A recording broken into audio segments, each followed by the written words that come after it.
Thank you, my viewers. We have come back again. Thank you so much. Uh, this evening, we are glad to come back again and want to thank God for this opportunity that God has given us, that He may educate one another, that He may talk to one another. My name's Annie Maina Nyamu. I'm a marriage coach, family coach. We do training for marital counseling. We also do training for married couples, and we also do counseling one-on-one. Thank you so much. Today, I want us to talk about parenting. The other time we said that the parenting is so wide, and we can only continue handling bit a bit. And today, I want us to look at the life of Moses, how he grew, how he was born, how he grew up, and what the mother did for him. In Exodus 2, verse 2 says, and the woman conceived and bare a son, and when she saw him that he was good child, she hid him 3 months. The reason that made the mother of Moses to see that there was a need for her to hide him is because there was a decree that was given out by the king of Egypt that every son or every boy child that is born by a Hebrew should be killed. And in this context, when the mother of Moses saw that she has given her birth to a son, she thought of what she can do to him. And while she was with her for 3 months, it reached a time that she felt she cannot continue hiding Moses any other time. Why? Because mtoto amefika wakati analia, anahitaji hii na hii, and because there was a decree that a boy child should be killed of a Hebrew, mother knew it was also dangerous for her to be found with that son. And she thought of what she can do. And verse 3 says, and when she could not longer hide him, she took for him a knack. She decided, or she thought, how can I hide this son? How can I take care of him, even as I try to hide him? And she made a knack whereby that ark, after she made a knack, she put Moses inside that ark. And she decided, I'm going to take this child to river, and that is where I'm going to hide him. That's where I'm going to put him. And prayerfully, I believe that she was in prayerfully that hata nikimpeleka kwa mto, atapata mtu ambaye atamchukua na weze kumlea. And because God is faithful, in that state, alipomtupa kwa river, kwa mto, Moses, the sister to Miriam, the sister to Moses, was watching from far. And she was also worried, how is my brother going to survive? Na katika hiyo hali, the word of God tells us that the daughter of Pharaoh came to the river. And she also had maids that were together with her. And when she saw the ark, she thought of knowing what is in that ark. And when she asked her maiden to bring the ark, she saw it was a son, and she said that this was a son from Hebrew. And she she felt compassion. And as she felt compassion, the word says in verse 6, and when she had opened it, she saw the child, and behold, the baby wept. And she had compassion on him and said, this is one of the Hebrews' children. And she got compassion of it, of the son. Then she said in verse 7, then said then said his sister to the daughter of Pharaoh, should I go and call a nurse of the Hebrew woman that she can nurse the child for you? And the daughter agreed. Miriam was there watching and seeing how she can be of help to her brother. And when the daughter of Pharaoh accepted, Miriam went and looked for the mother of Moses. And the daughter agreed, the Pharaoh daughter agreed, not only for mother of Moses to take care of the son, that was Moses, but also she said she's going to pay her as she take care of this young boy. And in that context, I want to speak to a mother who is carrying a baby in her stomach, a mother who has given birth to a son, to a daughter. And I want to talk to her that it's your responsibility, as the mother of Moses did. Make an ark for your son. Make an ark for your daughter. And an ark that you are supposed to make, it is for prayers.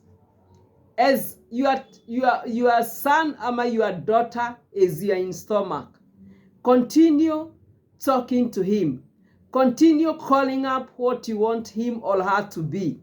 Mnene, be her prophet and talk on her behalf. Talk to God on her behalf. Do as the mother of Moses did.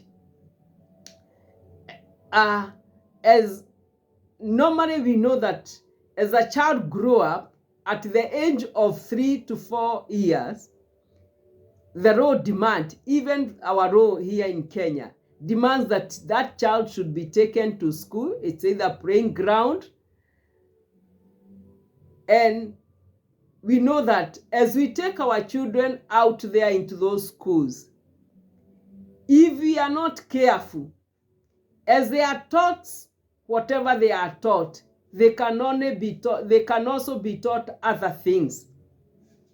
And that is why it is your responsibility, you as a mother, start writing the book of your daughter, the book of your son. Out there, the world is wild to your children, to your child. And you are the only person that you can protect him or her by praying, by speaking, mentoring your daughter or your son, so that as she go outside there, as other people's try to write in her book of life or in his book of life, because you have already written what you want your daughter to be. You have already spoken. You have already told her. You have told him what you desire him to be. Anything else that will be written will not have a praise. Why? Because you have taken charge and you have written in the life of your daughter, in the life of your son, what you want him or her to be.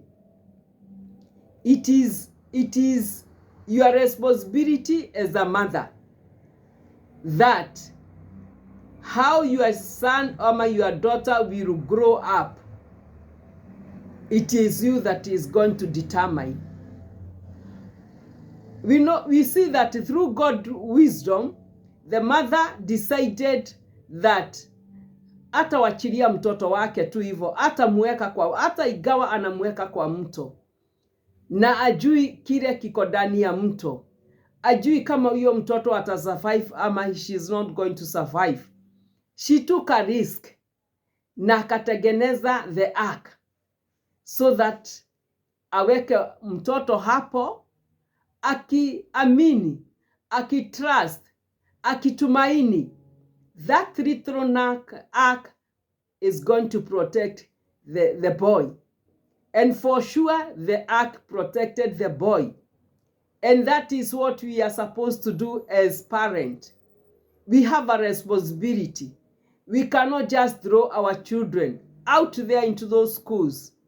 There are many voices out there into those colleges. There are so many things that are happening. And not unless you as a parent, you as a mother, you take charge, pray to your child, talk to him, listen to him, be there for him, nurture him. The responsibility of nurturing our children lies on us as parents. And we cannot just leave it to the world.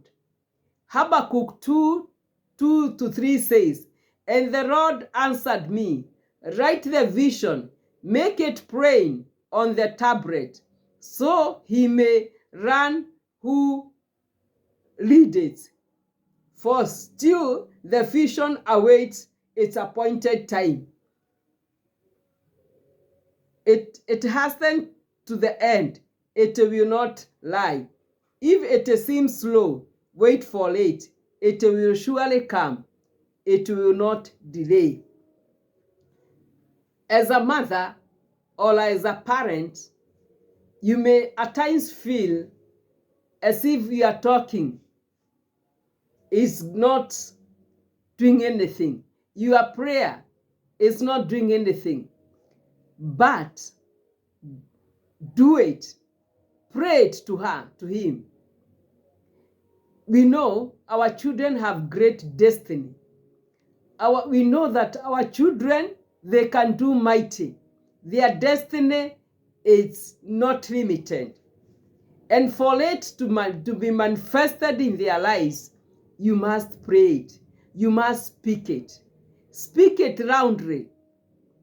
Even though the situation looks dangerous, if the mother of Moses, if the mother of Moses look at the situation how it was, he could not have risked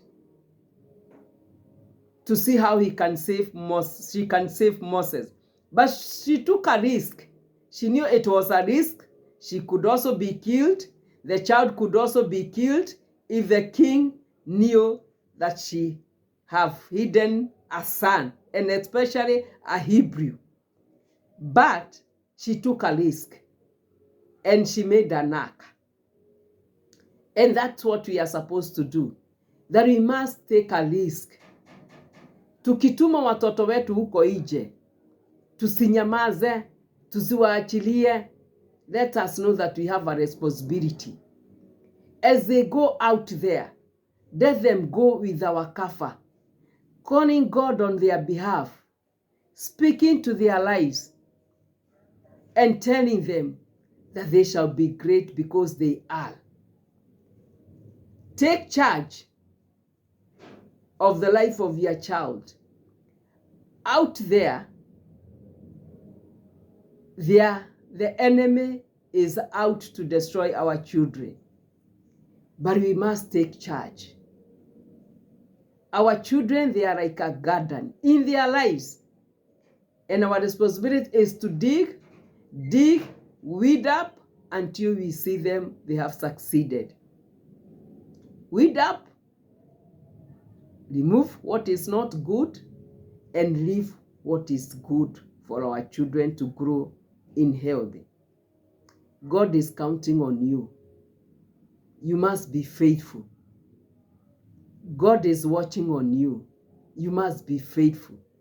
The responsibility of nurturing our children lies on you as a parent. Always learn to add value to your children. Speak to them, mentor them spiritually, physically, until you see that they have made in life. We know that out there are many things that happen, even in colleges, in schools, in universities. But we cannot be ignorant of the devices of the enemy. We can only take charge and know that our children, they are for greatness. Give them, be there, let them express their desire, and as a parent, be ready to listen to them, understand them, understand the challenges that they are passing. The world is violent to them, and they need someone to assure them of their victory, assure them of their affirmation, and assure them they can make it. Always, as a parent, learn to embrace your children even when things are not good. Even when their character, it is not pleasing to you, because their action does not make them less your children. Their action is just an action, but when you embrace them, they can also learn a lot from you. Let your children know they are self-worthy. The world may be hostile to them, but don't let them lose focus. Help them, even when they go astray. Help them, walk with them, because that is what God demands of us as parents. What you want to see in your children' future, speak it out to them. Pray it out for them. Challenges may be there, because the enemies always want to fight back, but do not give up. Whatever God has promised, He is going to accomplish. Just be faithful and do your part. Pray, speak, display, guide them without giving up. And when they grow up, you will give a testimony that our parents, they were there for us. Proverbs 4:13-23 says, always remember what you have been taught, and don't let it go of it. Keep all that you have learned. It is the most important thing in life. As a parent, we have learned. As children, we have learned, and we cannot let whatever we have learned just to go astray, but let it keep it up. Let's keep it up. What we have learned, what we have been taught, what we have been told, because we need it. The times to come, we need it to exercise what we have been taught and what we have been told. Thank you so much. Thank you, thank you. Continue to watch. I have a book about that called Marriage Works. I said marriage is work, and we need to work for it to work.